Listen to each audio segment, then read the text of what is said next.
umiling ng marahan ang tanyag na neurologist na si Dr. Enriquez. Ang kanyang mukha ay nababalutan ng matinding lungkot habang nakatayo sa paanan ng kama, sa isang malawak at marangyang VIP suite ng isang kilalang ospital sa Bonifacio Global City. Wala na tayong magagawa. Ang bihirang degenerative neurological disease na dumapo sa kanya ay kumalat na sa kanyang buong nervous system sa paraang hindi maipaliwanag ng siyensya. 7 araw na lang ang natitira sa kanya bago tuluyang bumigay ang lahat ng organo sa kanyang katawan, formal ngunit basag na anunsyo ng doktor.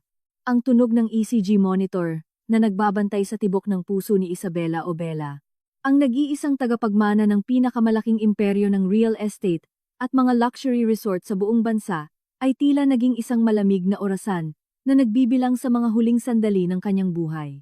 Ang hangin sa loob ng kwarto ay amoy gamot at antiseptiko, malamig at nakakapangilabot. Nakaratay si Bella, maputlang maputla, walang lakas na maigalaw ang kanyang mga binti at braso. Sa kanyang tabi ay nakaupo ang kanyang asawa, si Mateo, isang gwapo ngunit dating naghihikahos na arkitekto na nakilala niya sa isang bakasyon sa Siargao 3 taon na ang nakararaan. Hawak ni Mateo ng mahigpit ang kamay ng kanyang asawa. Ang mukha ni Mateo ay namumula at bahagyang namamaga. Mukhang isang lalaking gumuho ang mundo dahil sa paparating na pagkawala ng kanyang pinakamamahal na may bahay. Huminga ng malalim si Dr. Enriquez. Tinapik ang balikat ni Mateo bilang pakikiramay at nagpaalam na iiwan muna sila upang makapagbigay ng pribadong oras sa mag-asawa. Dahan-dahang sumara ang mabigat na pinto ng VIP room at isang nakakabinging katahimikan ang bumalot sa buong silid. Nang marinig ni Bella ang sentensya ng kamatayan, gumuho ang kanyang buong pagkatao. Walang tigil na umagos ang maiinit na luha mula sa kanyang mga mata, bumabagtas sa kanyang mga pisngi pababa sa puting unan ng ospital. Hindi niya lubos akalain na sa edad na 32, kung kailan nararamdaman niyang magsisimula pa lang silang bumuo ng sariling pamilya, ay babawiin na ang kanyang buhay. Humarap siya sa kanyang asawa, naghahanap ng kalinga, naghahanap ng yakap na magpapagaan sa labis na takot na nararamdaman niya sa pagharap sa kamatayan. Itinuring niya ang sarili na napakaswerte, dahil sa buong panahong siya ay unti-unting nanghihina at nararatay sa banig ng karamdaman, si Mateo ay hindi umalis sa kanyang tabi. Ito ang nagpapakain sa kanya. Nagpapainom ng kanyang mga espesyal na gamot, na binibili pa umano nito mula sa Europa, at nag-aalaga sa kanya gabi-gabi. Ngunit ang inaasahang yakap ay hindi dumating.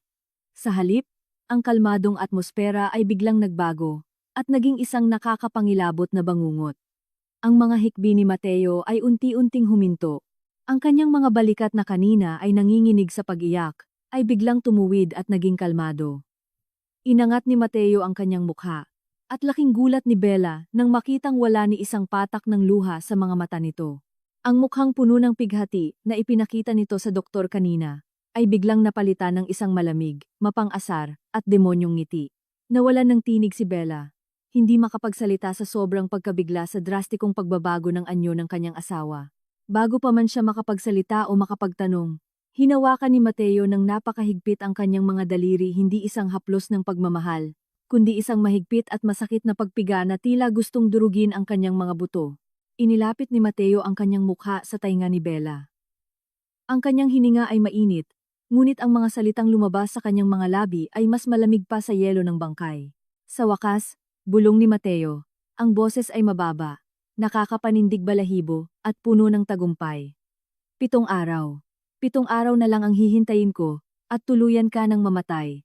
Pagkatapos niyan, ang mga mansyon sa Forbes Park, ang mga resort sa Palawan, at ang buong imperyo ng pamilya mo, na matagal kong pinaglawayan, ay magiging akin na lahat.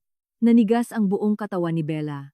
Ang sakit na naramdaman niya sa kanyang puso ay mas matindi pa sa pisikal na sakit ng kanyang karamdaman o sa sentensya ng kamatayan ng doktor. Tinitigan niya ang mga mata ng kanyang asawa. Naghahanap ng senyales na baka nagbibiro lang ito, o baka isang masamang panaginip lang ang lahat. Ngunit ang nakita lamang niya ay purong kasakiman, puot, at ambisyon. Pagod na akong magpanggap bilang isang maamo, at sunod-sunurang asawa sa loob ng 3 taon, patuloy ni Mateo habang nakangiti ng nakakainsulto. Sukang-suka ako sa iyo, at sa pamilya mong matapobre, na laging ipinapamukha sa akin na isa lamang akong hamak na tagapagtayo ng bahay, habang kayo ang may-ari ng mundo. Pagkatapos bitiwan ang mga salitang iyon, Padabog na binitawan ni Mateo ang kamay ni Bella na parang isang maruming basahan na nakakadiri. Tumayo ito. Maayos na ipinagpag ang kanyang mamahaling suit na binili gamit ang pera ni Bella at tumingin sa salamin upang ayusin ang kanyang buhok. Sinabi nitong lalabas lamang siya sandali upang asikasuhin ang mga papeles sa ospital at kumuha ng reseta. Ngunit ang totoo, alam ni Bella na lalabas ito upang ipagdiwang ang nalalapit niyang kamatayan. Nang walang pag-aatubili o paglingon man lang, lumabas si Mateo ng kwarto. Ang mga hakbang ay magaan at puno ng saya, na iniwan si Bella na mag-isa sa isang nakakabinging katahimikan. 5 minuto matapos sumara ang pinto, nakatitig pa rin sa kisame si Bella. Ngunit unti-unti, ang mga luha sa kanyang mga pisngi ay tumigil sa pag-agos. Sa halip na magmukmok, isang mainit at nakakapasong galit ang sumiklab sa kanyang dibdib. Ginamit niya ang natitirang lakas ng kanyang kanang kamay upang pahirin ang kanyang mga luha. Ang paningin niyang kanina ay puno ng takot, ay naging matalim at kasing tigas ng asero. Nawala ang lahat ng lungkot at depresyon. Naisip ni Bella ang lahat ng nangyari noong mga nakaraang buwan. Ang unti-unting panghihina ng kanyang mga kalamnan, ang pagkahilo, ang pagkawala ng kanyang paningin paminsan-minsan. At naalala niya ang mga espesyal na bitamina at organic tea, na mismong si Mateo ang nagtitimpla para sa kanya tuwing gabi bago matulog. Biglang nagkaroon ng linaw ang lahat. Hindi isang natural na sakit ang unti-unting pumapatay sa kanya. Ang kanyang asawa mismo ang naglalason sa kanya. Ginamit ni Bella ang lahat ng natitirang lakas upang abutin ang kanyang cellphone na nakapatong sa side table ng ospital. Hindi na nanginginig ang kanyang mga kamay. Pinapatakbo na siya ng matinding galit at pagkauhaw sa hustisya. Hinanap niya ang numerong nakasave bilang Manang Rosa. Sa ikalawang ring pa lamang, sinagot na ito. Sa kabilang linya, narinig niya ang nag-aalalang boses ni Manang Rosa, ang matandang mayordoma, na nagsilbing pangalawang ina ni Bella, mula pa noong bata siya, ang namamahala sa lahat ng kasambahay, sa kanilang mansyon sa Forbes Park. Nang tanungin ni Manang Rosa kung kumusta na ang kanyang pakiramdam, hindi dumaing ng sakit si Bella. Sa halip, gamit ang isang boses na matigas, buo, at puno ng awtoridad, isang boses ng isang tunay na tagapagmana ng mga De Leon, na hindi kailanman nakilala ni Mateo, nagbigay ng utos si Bella. Manang, kailangan ko ang tulong mo ngayon din. Oras na para buhayin ang plano na iniwan sa akin ni Papa. Ipinapangako ko, pagkatapos ng lahat ng ito, makukuha natin ang hustisya at hindi na makakatuntong ang hayop na iyon sa pamamahay natin. Idedeklara ni Bella na ang lihim na misyon upang iligtas ang kanyang buhay at ang kanyang dangal ay magsisimula na sa mismong sandaling ito. Hindi siya mamamatay sa loob ng 7 araw. Mabubuhay siya upang saksihan ang pagbagsak ng lalaking dumura sa kanyang pagmamahal at pagkatao. Matapos ibaba ang tawag, hindi nag-aksaya ng panahon si Bella. Mula sa kanyang tagong bagahe, kinuha niya ang isang lihim na tablet na binili niya nang hindi alam ni Mateo. Bago pa man siya maospital, dahil sa kanyang instinct bilang isang negosyante, lihim niyang ipinareactivate ang mga nakatagong CCTV camera sa buong mansyon nila sa Forbes Park. Mga kamera na ipinakabit pa ng kanyang yumaong ama na walang nakakaalam maliban sa kanya. Binuksan ni Bella ang application. Ipinakita sa screen ng tablet ang iba't ibang anggulo ng kanilang marangyang bahay. Nanikip ang dibdib ni Bella at napakuyom ang kanyang kamao nang makita ang pamilyar na itim na Mercedes-Benz ni Mateo na pumasok sa malawak na driveway. Hindi pumunta si Mateo sa admin ng ospital. Dumiretso ito sa kanilang bahay. Ngunit hindi nag-iisa si Mateo. Mula sa passenger seat, bumaba ang isang babaeng pamilyar kay Bella. Nakasuot ito ng isang mapang-akit na pulang dress na hapit sa katawan. Ito ay si Vanessa, ang kanyang pinagkakatiwalaang executive assistant at tinuturing niyang matalik na kaibigan sa kumpanya. Nakita ni Bella sa kamera kung paano pumasok ang dalawa sa mansyon, nagtatawanan at halos magkayakap, na tila ba sila na ang bagong hari at reyna ng palasyong iyon. Hinalikan ni Mateo si Vanessa sa mismong gitna ng grand living room, sa mismong ibaba ng malaking chandelier na pinasadya pa ni Bella mula sa Italy. Mula sa malinaw na audio ng hidden camera, dinig na dinig ni Bella ang kanilang pinag-uusapan. Ipinagyayabang ni Mateo kay Vanessa na nakuha na niya ang timeline ng doktor at ilang araw na lang ay mamanahin na niya ang lahat. Tumawa ng malakas at malandi si Vanessa. Pinupuri ang katalinuhan ni Mateo at sinabing sa wakas ay makukuha na rin nila ang pondo para sa kanilang mga lihim na bisyo at pagkakautang. Nanggigil si Bella at halos mabasag niya ang screen ng tablet sa sobrang higpit ng kanyang hawak. ngunit pinilit niyang kumalma upang mag-obserba. Nakita niyang dinala ni Mateo si Vanessa sa kanyang pribadong opisina, sa ikalawang palapag isang sagradong kwarto, kung saan nakatago ang lahat ng master title ng mga lupain, stock certificates, at mga dokumento ng pamilya de Leon. Halatang atat na atat si Mateo. Dumiretso ito sa likod ng isang malaking painting ng pamilya, at inalis ito upang ilantad ang isang high-tech na biometric at passcode vault. Napangisi ng mapakla si Bella. Alam niyang nakuha na ni Mateo ang passcode nang lihim nitong silipin ang kanyang mga galaw noong nakaraang buwan, at ginamit pa nito ang fingerprint ni Bella habang siya ay natutulog ng mahimbing dahil sa droga. Inaasahan na ni Mateo. Nabubungad sa kanya ang kaligayahan. Tunog ng pagbukas ng vault. Sumigaw ng tagumpay si Mateo.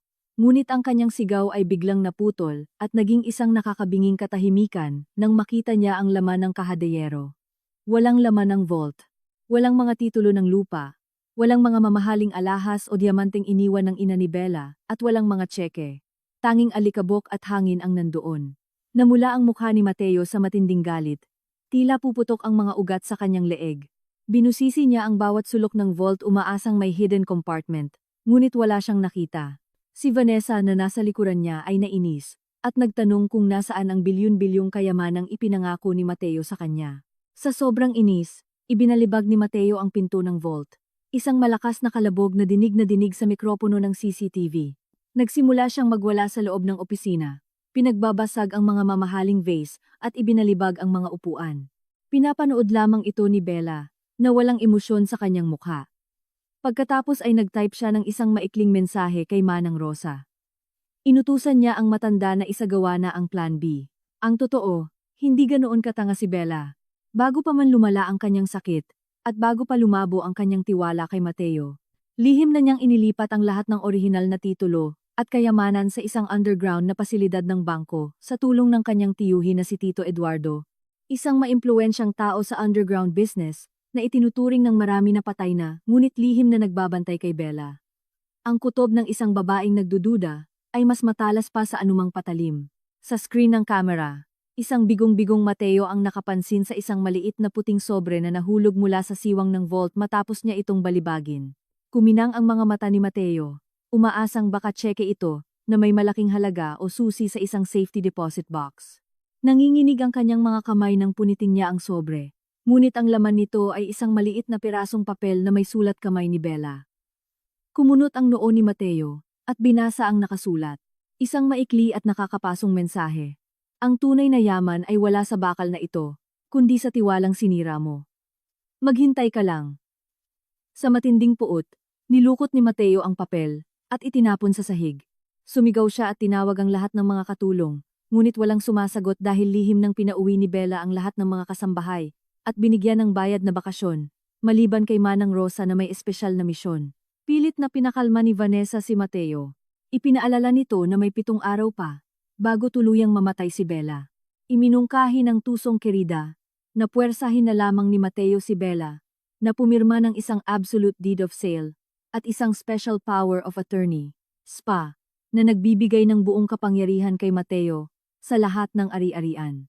Habang buhay pa ito sa ospital, sumang-ayon ang nanggagalaiting si Mateo sa plano. Nagpasya siyang babalik bukas sa ospital, kasama ang isang bayarang abogado, upang gipitin si Bella, bago pa man ito lagutan ng hininga. Pinatay ni Bella ang screen ng kanyang tablet. Sapat na ang ebidensyang nakita niya para sa araw na iyon. Ang kanyang plano ay tumatakbo ng perpekto. Si Mateo ay nahulog sa sarili nitong bitag ng emosyon at kasakiman. Huminga ng malalim si Bella, upang pakalmahin ang kanyang nag-aalab na dibdib. Alam niyang simula pa lamang ito ng isang malaking digmaan. Kailangan niyang ihanda ang kanyang pinakamagaling na pag-arte bukas sa pagdating ni Mateo at ng bayarang notaryo nito. Tumingin si Bella sa labas ng bintana, ng VIP room. Ang kalangitan ng Maynila ay unti-unti nang nagiging kulay kahel at dumidilim. Ngunit para kay Bella, ang kadilimang ito ay ang simula ng bukang liwayway ng kanyang sariling pagbangon. Hindi niya hahayaang manalo ang mga trader kahit isang segundo. Biglang may marahang kumatok sa pinto. Mabilis na itinago ni Bella ang tablet sa ilalim ng kutson at bumalik sa posisyon ng isang naghihingalo at walang lakas na pasyente. Bumukas ang pinto at pumasok ang isang nurse na may dalang tray ng pagkain at mga bagong gamot. Tinitigan ni Bella ang mga kapsula, nang may paghihinala. Alam niyang hindi siya dapat uminom ng kahit anong gamot mula sa ospital na iyon, dahil posibleng bayad na rin ni Mateo ang ilan sa mga tauhan doon. Nang ilapag ng nurse ang tray at tumalikod sandali upang i-check ang kanyang IV fluid, mabilis na gumalaw ang kamay ni Bella at itinago ang mga kapsula sa loob ng isang tissue paper. Pagharap ng nurse, nagkunwari si Bella na umiinom ng tubig at lumulunok, habang inilalagay ang tissue sa bulsa ng kanyang hospital gown. Ngumiti ang nurse, inakalang nakainom na ang pasyente, at lumabas na ng kwarto. Naiwang mag-isa si Bella. Inihahanda ang sarili sa isang mas mahirap na bukas. Lumalim ang gabi sa ospital. Ang tahimik na koridor ay paminsan-minsan lamang binabasag ng mga yabag ng mga nagbabantay na nurse. Sa loob ng kwarto, nakadilat si Bella. Nagbabalik tanaw sa kung paano nagsimula ang lahat. Naalala niya kung paano siya niligawan ni Mateo. Nagpanggap na isang simpleng lalaki na walang pakialam sa kanyang pera. Ngunit nang makasal sila, unti-unting lumabas ang luho nito. Humihingi ito ng malalaking pondo para raw sa kanyang construction business, pero laging nalulugi. Ilang buwan na ang nakararaan, nagsimulang makaramdam si Bella ng pamamanhid sa kanyang mga kamay. Naging napakaasikaso ni Mateo. Gabi-gabi, pinapainom siya nito ng isang espesyal na dark tea, na galing pa raw sa mga bundok ng China, pampalakas daw ng resistensya, para madali silang magkaanak. Dahil mahal na mahal niya ang asawa, ininom niya ito ng walang pagdududa kahit na may naiiwang lasang metal sa kanyang dila. Ang mga hinala ni Bella ay nagsimula lang 2 linggo na. Ang nakakalipas ng aksidente niyang matabig ang tasa ng tsaa at tumapon ito sa isang maliit na indoor plant sa kanilang kwarto. Kinaumagahan, laking gulat niya nang makitang namatay at naging itim ang mga dahon ng halaman na para bang sinunog ng matapang na kemikal. Mula noon, hindi na niya nilunok ang anumang ibinibigay ni Mateo. Itinatapon niya ito sa lababo, tuwing nakatalikod ang asawa.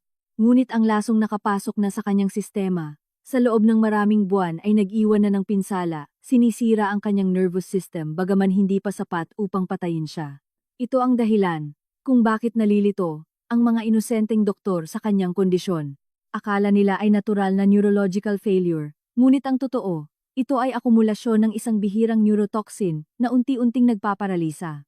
Ang pag-iisip ni Bella ay naputol nang marinig ang 3 mahihinang katok na may tamang ritmo sa pinto. Bumukas ito at pumasok si Manang Rosa. May dalang isang ordinaryong stainless na lunchbox. Ang matandang mayordoma ay ngumiti ng tipid, ngunit ang kanyang mga mata ay nag-aapoy sa determinasyon na tanging si Bella lamang ang nakakaintindi.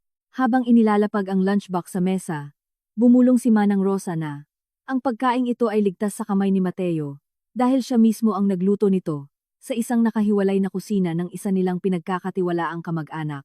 Iniabot din ni Manang Rosa ang isang maliit na bote, na naglalaman ng dalisay na katas ng buko, hinaluan ng isang pambihirang herbal na panlaban sa lason, na ipinadala pa ni Tito Eduardo mula sa bundok ng Banahaw. Ininom ito ni Bella ng sabik. Nararamdaman ang pagginhawa ng kanyang lalamunan na tuyot, at ang unti-unting panunumbalik ng sirkulasyon sa kanyang mga ugat. Ipinaalala ni Manang Rosa na kailangan nilang mag-ingat lalo dahil siguradong magiging mas mapusok at desperado si Mateo habang papalapit ang 7th araw. Tumango si Bella at sumumpa na gagampanan niya ang kanyang papel nang walang mintis. Kinabukasan, hindi nga nagkamali ang prediksyon ni Manang Rosa. Bandang tanghali, bumukas ng malakas ang pinto ng ospital. Nagmamadaling pumasok si Mateo. Kasunod ang isang lalaking may dalang makapal na leather briefcase. Ipinakilala ni Mateo ang lalaki bilang si Attorney Di Maculangan, ang kanyang legal counsel. Nagkunwari na naman si Mateo, na may matinding pag-aalala sa kanyang mukha. Lumapit ito sa kama ni Bella at hinaplos ng marahas ang ulo nito. Sa isang nagmamadaling boses, sinabi ni Mateo, na upang mapadali ang mga transaksyon sa ospital, at hindi na mahirapan pa si Bella kung sakaling kailanganin ng agarang operasyon, kailangan nitong pumirma sa isang special power of attorney at ilang mga blankong dokumento. Dahilan ni Mateo, kapag may nangyaring masama, siya na ang gagawa ng desisyon at makakapaglabas ng pondo agad-agad nang hindi na aabala ng burokrasya ng bangko. Tinitigan ni Bella si Mateo nang may nanlalambot na mga mata, nagkukunwaring walang lakas, ngunit sa loob-loob niya ay nandidiri siya sa nakakasukang pag-arte ng asawa. Sinong matinong asawa ang magpapapirma ng papeles ng paglipat ng yaman habang ang kanyang asawa ay nag-aagaw buhay? Inilapag agad ni attorney. Di makulangan ang makapal na bungkus ng mga papel at isang mamahaling fountain pen sa harap ni Bella. Kahit nagkukunwaring nahihilo, malinaw na nabasa ni Bella ang titulo ng dokumento. Isa itong absolute deed of sale at transfer of real estate properties at irrevocable blanket SPA na naglilipat ng lahat ng pera at ari-arian ng mga De Leon sa pangalan ni Mateo Salazar. Hindi ito para sa pagpapagamot, isa itong legal na pagnanakaw. Inangat ni Bella ang kanyang nanginginig na kamay sa napaka-eksahamadong paraan. Sinubukan niyang abutin ang ballpen, ngunit tila walang lakas ang kanyang mga daliri. Nawalan ng pasensya si Mateo. Hinawakan nito ang kamay ni Bella at pinuwersang ilagay ang dulo ng ballpen sa ibabaw ng papel sa itaas mismo ng linya para sa pirma. Halos mapasigaw na si Mateo. Pilit na inuutusan si Bella na pumirma na nang mabilis para makapagpahinga na raw ito. Ngunit eksakto sa sandaling lapat na ang tinta sa papel, sinadya ni Bella na i-relax ang lahat ng kalamnan sa kanyang buong katawan. Gumulong ang ballpen sa sahig. Bumagsak ang ulo ni Bella sa gilid ng unan, at biglang pumikit ang kanyang mga mata, nagkukunwaring nagka-seizure at nawalan ng malay. Sumigaw ng matinis at hysterical si Mateo, hindi dahil sa takot na mamatay ang asawa, kundi dahil hindi niya nakuha ang pirma. Niyugyug niya ng marahas ang katawan ni Bella. Isinisigaw ang pangalan nito at inuutusang gumising. Napaatras si attorney. Di makulangan.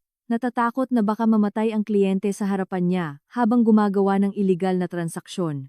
Pabulong na nagmura si Mateo dahil sa pagkaantala ng kanyang plano at akmang sasampalin si Bella upang gisingin ito. Ngunit si Manang Rosa, na kanina patahimik na nakatayo sa isang sulok, ay mabilis na kumilos.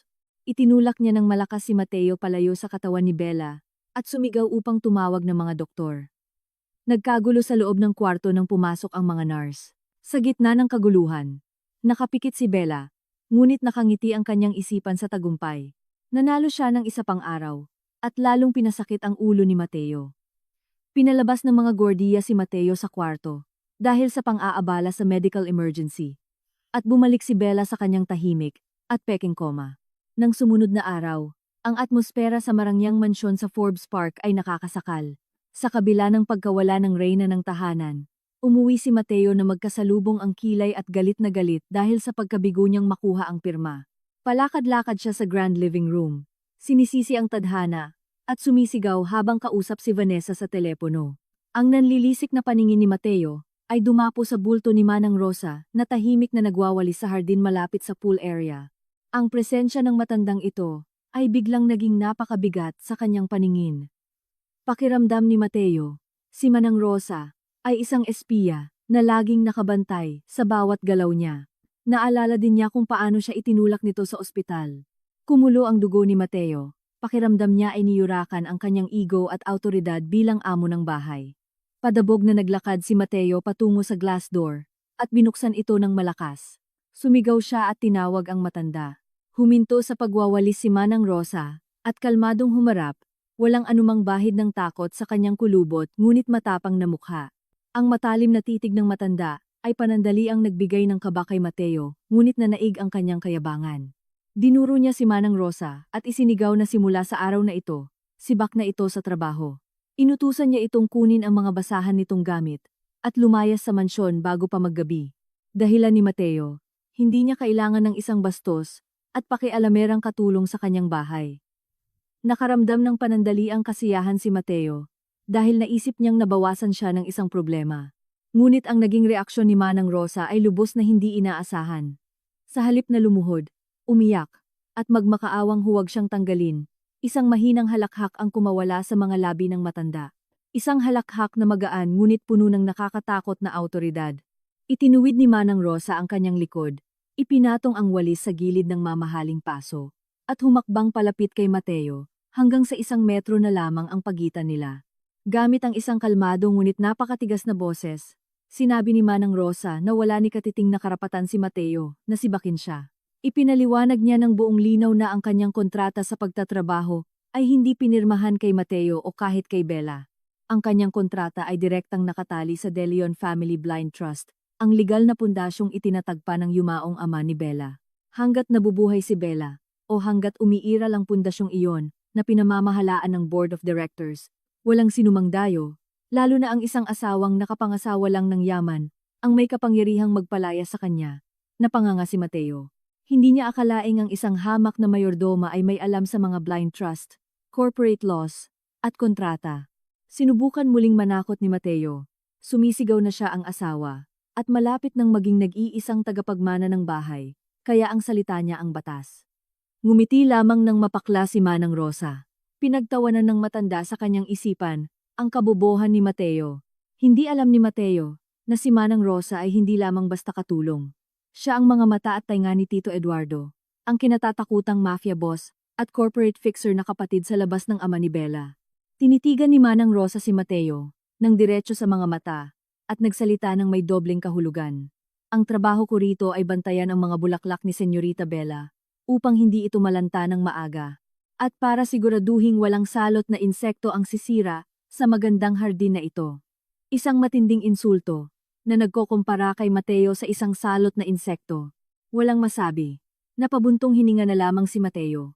Padabog na pumasok sa loob ng bahay, at ibinalibag ang pinto. Hindi niya alam na ang komprontasyong ito ay bahagi ng mas malaking plano, upang lalo siyang maging pabaya at desperado. Nang makapasok si Mateo, mabilis na kinuha ni Manang Rosa sa kanyang bulsa ang isang makabagong smartphone na hindi akma sa kanyang lumang uniforme bilang mayordoma.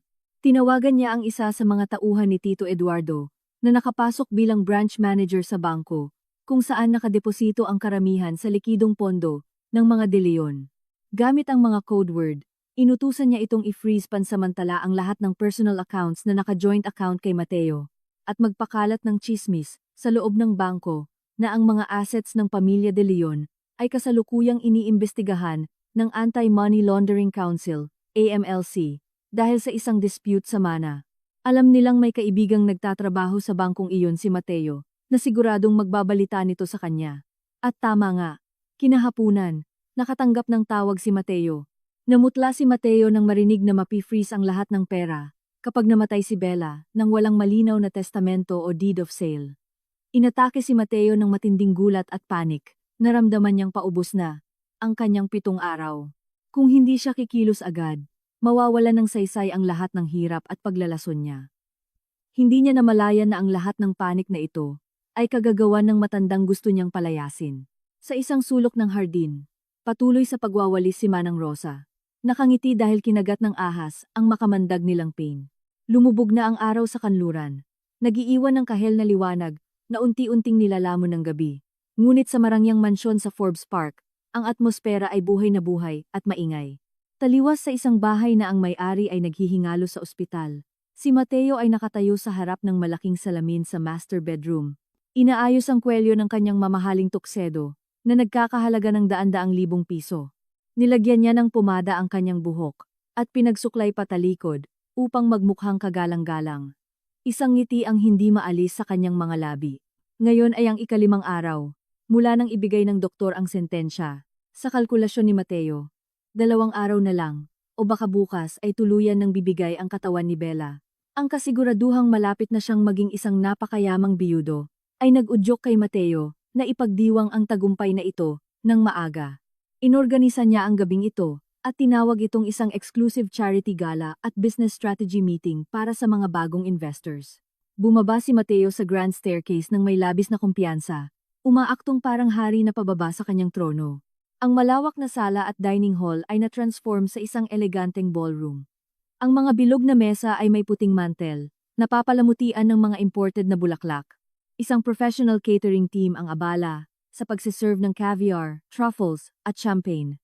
Hindi nagtipid si Mateo sa paggastos, kahit na ang ginamit niyang pambayad ay mula sa huling credit limit ng extension card na nakapangalan kay Bella. Para kay Mateo, isa itong investment. Kailangan niyang magmukhang bilyonaryo sa harap ng kanyang mga kasosyo sa negosyo upang makakuha ng pondo para sa isang peking mega resort project na balak niyang itayo sa lupain ni Bella sa Palawan. Isa-isang dumating ang mga bisita. Wala sa kanila ang tunay na kaibigan ni Bella. Karamihan ay mga underground businessmen, illegal mining operators, mga pogo bosses na pinagkakautangan niya sa kasino. At syempre, si Vanessa, na dumalo hindi bilang lihim na kerida, kundi bilang VP for Operations ni Mateo. Magkatabi silang sumalubong sa mga bisita, nakangiti ng malapad, nakikipagkamay at nagkukunwaring sila ang may-ari ng lahat. Walang sinuman ang nagtanong tungkol sa kalagayan ni Bella sa ospital. Para sa kanila, si Bella ay isa na lamang multo na hinihintay tuluyang mawala. Samantala, sa VIP room sa ospital, isang ganap na kakaibang eksena ang nagaganap. Nakaupo si Bella sa gilid ng kama, humihinga ng maayos.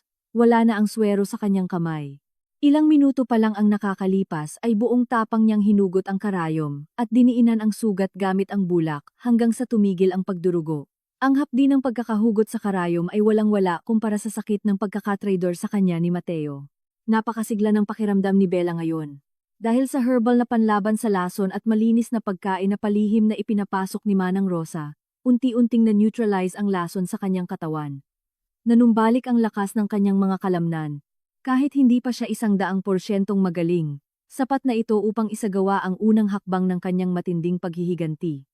Bumukas ang pinto ng banyo. At lumabas si Manang Rosa, dala ang isang malaking garment bag.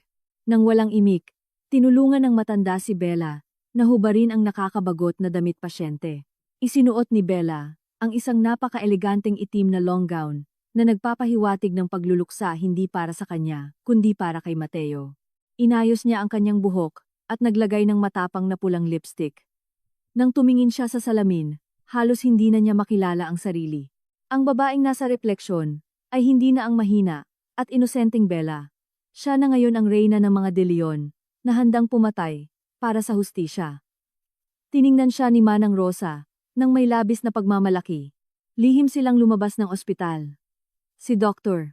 Enriquez, na nakonsensya matapos malaman mula kay Tito Eduardo na ginagamit lang pala siya ni Mateo sa isang masamang balak, ay nagbulag-bulagan at pinayagan silang dumaan sa pribadong exit ng mga doktor papunta sa isang naghihintay na itim na SUV. Bumalik tayo sa mansyon sa Forbes Park, kung saan nasa kalagitnaan na ang engrandeng salusalo. Ang pag-ingay ng mga mamahaling kubyertos at pag-uusap ay lumikha ng isang ritmo ng kasakiman. Tumayo si Mateo sa harapan ng entablado, na ipinasadya niya sa sala, may hawak na isang baso ng mamahaling red wine. Pinalo niya ng marahan ang baso, gamit ang tinidor, upang kunin ang atensyon ng lahat. Biglang natahimik ang buong bulwagan. Nagsimulang magbigay ng manifestasyon si Mateo, nang may punong-punong yabang. Ipinagmalaki niya ang kanyang vision na gawing isang malaking casino at luxury empire ang lahat ng property ng kanyang asawa sa sandaling ipasa na ito sa kanya. Inimbitahan niya ang mga pogo bosses at investors na magbigay na ng kanilang initial deposit kung hindi nila gustong mahuli sa pagyaman. Para makumbinsi sila, inihanda ni Mateo ang isang magarbo at high-tech na visual presentation. Sinabihan niya si Vanessa na i-play ang video mula sa laptop na konektado sa malaking LED screen na inarkila niya sa gitna ng sala. Unti-unting umilaw ang malaking screen. Ngumiti ng malapad si Mateo, handa nang ipaliwanag ang kanyang mga plano. Ngunit sa halip na mga graphs, architectural blueprints, at logo ng kanyang kumpanya, ang lumabas sa screen ay nagpatigil sa ikot ng kanyang mundo. Ang ipinalabas ay isang high-definition na hidden CCTV footage. Ipinakita sa video si Mateo sa kusina ng mansyon, hating gabi, nakasuot ng pajama. Klarong-klaro kung paano niya binuksan ang isang maliit na vial na may lason, at inihalo ito sa organic tea ni Bella. Ang mukha ni Mateo sa video ay mukhang demonyo. Nakangisi habang hinahalo ang inuming papatay sa kanyang asawa. Ang katahimikan sa ballroom ay naging isang nakakasakal, at nakakapanindig balahibong tensyon. Nakanganga ang lahat ng mga bisita. Hindi makapaniwala sa kanilang nakikita. Isang investor ang nabitawan ng kanyang wine glass, at ang tunog ng pagkabasag nito ay umalingaw-ngaw na parang baril. Nanigas si Mateo sa kanyang kinatatayuan. Ang mukha ay biglang namutla na parang inubusan ng dugo. Hindi mahanap ng kanyang utak kung paano napunta doon ang video. Sigurado siyang secured, at may password ang kanyang laptop. Pawis na malapot ang nagsimulang tumulo sa kanyang noo. Lumingon siya kay Vanessa upang humingi ng tulong, ngunit maging si Vanessa ay namumutla at nanginginig sa takot. Sinubukan ni Mateo na tumawa ng pilit upang pagaanin ang sitwasyon. Huwag kayong maniwala dyan. Edited yan. AI deepfake. May mga kalaban lang ako sa negosyo na gustong sumira sa reputasyon ko. Sigaw niya na may nanginginig na boses. Tumakbo si Mateo sa laptop upang patayin ito. Ngunit kahit anong pindot niya sa keyboard, nakalock ito. At patuloy lang nag-loop ang video. Susunod na nag-play sa screen, ay isa pang video. Ang mismong pag-uusap nila ni Vanessa kanina lang sa loob ng opisina. Kung saan pinag-uusapan nila ang paghihintay na mamatay si Bella at kung paano nila bubuksan ang vault. Ang mga bisita ay nagsimulang magbulungan. Ang kaninang paghanga sa mga mata nila ay napalitan ng pandidiri, galit, at pagkaalarma. Marami sa mga investors ay may mga sariling iligal na negosyo, ngunit ang direktang pagpatay sa asawa para sa pera ay isang gulo na hindi nila gustong masangkot, lalo na kung may CCTV evidence. Isa-isang nagsitayuan ang mga tao, kinuha ang kanilang mga gamit, at nagmadaling umalis upang hindi ma-involve kapag dumating ang mga awtoridad. Nagsusumamo si Mateo na maupo sila. Sumisigaw na patay na si Bella kaya wala nang magrereklamo, ngunit walang nakinig sa kanya. Ang kaguluhan ay mas lalong lumala nang biglang namatay ang lahat ng ilaw at supply ng kuryente sa buong mansyon. Isang kumpletong kadiliman ang bumalot sa malaking bahay. Nagsigawan ang mga babaeng bisita. Ang party na dapat sana ay pagdiriwang ng kanyang tagumpay, ay naging isang impyerno sa isang iglap. Sa gitna ng kadiliman, naramdaman ni Mateo na may mga matang nakatingin sa kanya, mula sa itaas ng hagdan, mga matang humihingi ng hustisya sa bawat patak ng lason na ipinainom niya. Ang kadiliman sa loob ng marangyang bahay ay napakabigat at nakakasakal. Ang ingay ng mga nagpapanik na bisita ay unti-unting nawala kasabay ng tunog ng mga makina ng kanilang mga mamahaling sasakyan na mabilis na lumalabas ng gate ng Forbes Park. Walang gustong magtagal sa isang bahay na may bahid ng nakakasukang eskandalo ng asasinasyon. Sa wala pang 10 minuto, ang buong mansyon ay naging isang tahimik na sementeryo. Naiwan si Mateo na mag-isa sa gitna ng magulong sala. Maging si Vanessa ay mabilis na tumakas gamit ang kanyang sasakyan. Natatakot na madamay siya sa kaso. Kailangang harapin ni Mateo ang bangungot na ito, nang mag-isa. Kinapaka pa ni Mateo ang kanyang bulsa, upang hanapin ang cellphone, at buksan ang flashlight. Ang matalim na puting liwanag ng telepono ay humiwa sa dilim. Nagbibigay liwanag sa mga nakakalat na tirang pagkain, mga basag na baso, at natumbang mga upuan. Mabilis ang paghinga ni Mateo. Hindi pa rin maproseso ng kanyang utak ang mga nangyari. Nababaliw na ba siya? Pinaghalong takot na baka makulong siya, at matinding galit dahil sa pagkapahiya ang nararamdaman niya. Sinubukan niyang buksan ang main switch ng kuryente, ngunit wala pa rin. Laking pagtataka niya nang makita niya mula sa bintana, na may ilaw ang mga poste sa kalsada, at may ilaw din ang mga kapitbahay. Tanging bahay lang nila ang nawalan ng kuryente. Hindi ito brownout, ito ay sinadyang sabotahe. Napamura ng malutong si Mateo. Isinumpa niya ang pangalan ni Manang Rosa. Kumbinsido na ang matandang pakialamera ang nagputol ng linya ng kuryente sa likod ng bahay dahil ito lang ang nakakaalam ng electrical panel. Sumumpa si Mateo na kapag nakita niya ang matanda ay sasakalin niya ito. Padabog siyang naglakad papunta sa likod upang i-check ang panel. Ngunit biglang napahinto ang kanyang mga paa. Mula sa ikalawang palapag, narinig niya ang isang kakaibang tunog. Tak, tak, tak. Ang tunog ng takong ng sapatos na tumatama sa sahig na gawa sa marmol ay malinaw na umaalingaw-ngaw sa tahimik na pasilyo sa itaas ng hagdan. Halos tumigil ang pagtibok ng puso ni Mateo. Tumayo ang lahat ng balahibo niya sa batok. Kilalang-kilala niya ang tunog ng mga yabag na iyon. Iyon ang paboritong tunog ng paglalakad ni Bella kapag suot nito ang kanyang paboritong stiletto habang nag-aayos sa bahay. Ngunit imposible. Nag-aagaw buhay si Bella sa ospital. Baka nga patay na ito ngayon. Imposibleng nandito siya. Sino yan? Sigaw ni Mateo. Ang boses ay garalgal, pilit na itinatago ang takot. Huwag mo akong paglaruan. Ang boses niya ay nag-echo lamang sa mga pader, ngunit walang sumagot. Huminto ang mga yabag sa tapat mismo ng master bedroom nila. Katahimikan. Napalunok ng laway si Mateo. Tuyong-tuyo ang kanyang lalamunan. Pinilit niyang isipin na baka magnanakaw lang iyon. O baka bumalik si Vanessa para kunin ang mga naiwang gamit. Nanginginig ang kamay na may hawak na flashlight. Pinilit ni Mateo ang kanyang sarili na umakyat sa hagdan. Bawat hakbang ay tila may pabigat. Pakiramdam niya ay may mga hindi nakikitang kamay na humihila sa kanya pababa. Ang mga anino ng mga muebles na tinatamaan ng flashlight ay mukhang mga halimaw na nag-aabang sa dilim. Pag-akyat niya sa second floor, itinutok niya ang ilaw sa pinto ng master bedroom. Bahagyang nakabukas ang pinto, isang maitim, at nakangangang siwang. Itinulak ito ng marahan ni Mateo, gamit ang nanginginig niyang kamay. Inilibot ng ilaw ang kwarto. Maayos ang higaan. Nakasara ang cabinet. Ngunit napako ang tingin ni Mateo sa isang sulok, malapit sa malaking bintana, na nakaharap sa hardin. Nandoon ang isang lumang rocking chair na gawa sa kahoy.